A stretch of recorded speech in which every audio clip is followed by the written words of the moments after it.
మహబూబాబాద్ జిల్లా మరిపేడ మండల కేంద్రంలో ధాన్యం కొనుగోలు కేంద్రాన్ని డోర్నకల్ ఎమ్మెల్యే రామచంద్రు నాయక్ ప్రారంభించారు.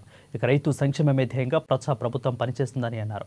ధాన్యానికి బోనస్ ఇస్తూ రైతులకు మేలు చేసే కార్యక్రమం చేస్తుందని తెలిపారు. కొనుగోలు కేంద్రంలో రైతులను ఇబ్బందులు పెట్టకుండా జాగ్రత్తగా తీసుకోవాలని ఎమ్మెల్యే సూచించారు.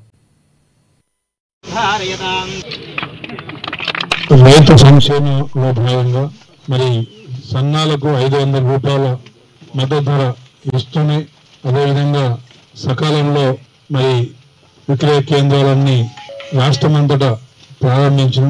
ఇక ప్రతిపక్షాలు అన్ని సవ్యంగా జరుగుతూ పోతున్నది జీర్ణించుకోలేక వాళ్ళకు కడుపులో కళ్ళలో మంట ఎక్కువైతే ఉంది.